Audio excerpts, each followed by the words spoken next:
No matter where you are in life, you're here because you've been pushing, striving, trying to make things work. But for some reason, the breakthrough just isn't happening. I know exactly how that feels. You see other people succeed, and it seems effortless for them. Meanwhile, you're grinding, forcing yourself to stay disciplined, and wondering, why is this so much harder for me? Well, here's something most people don't realize. Success isn't just about effort. The people you admire aren't necessarily working harder than you. They're just working smarter by aligning with what they're naturally good at. And today, I'm going to show you how you can do the same. We've all been told that success comes down to one thing: discipline. You just have to push through, keep grinding, do what you hate like you love it. And yes, discipline is important, but here's the problem. Your brain is wired to avoid suffering. This comes from our ancestors. Back then, survival depended on getting the biggest reward with the least effort. That instinct still controls us today. So when we force ourselves to do something that feels unnatural, we burn out fast. And that's where most people get stuck. They think the only way to succeed is to suffer more than everyone else. But what if there was another way? Instead of fighting against yourself, you can work with yourself. Here's what most people don't understand. You already have natural inclinations that set you up for success. You just haven't leveraged them yet. Think about it.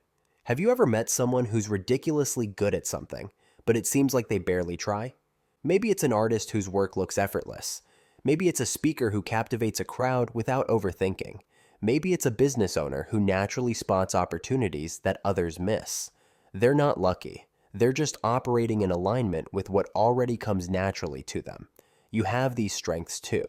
Let's take a few examples. Elon Musk. He didn't just force himself into business. His natural curiosity led him to explore technology, space, and energy, areas where he could innovate.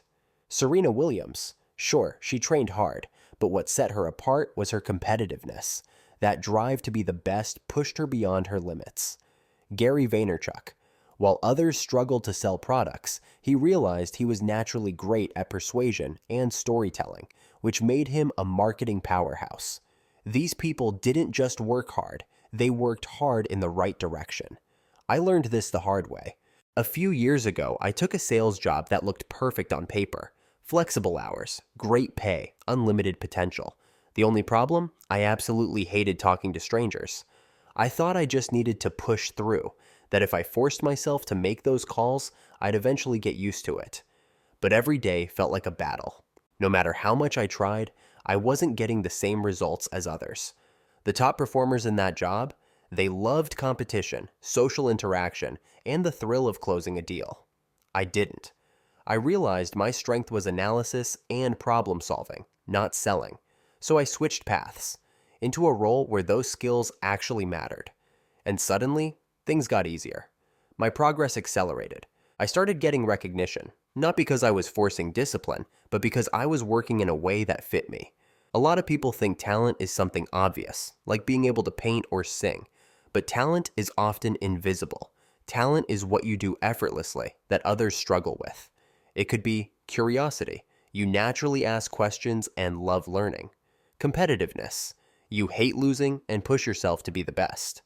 Empathy. You can read people easily and connect with them emotionally. Pattern recognition. You see trends and opportunities before others do.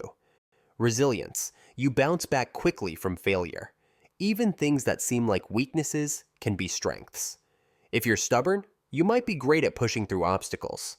If you're anxious, you might be a great problem solver who anticipates risks before they happen.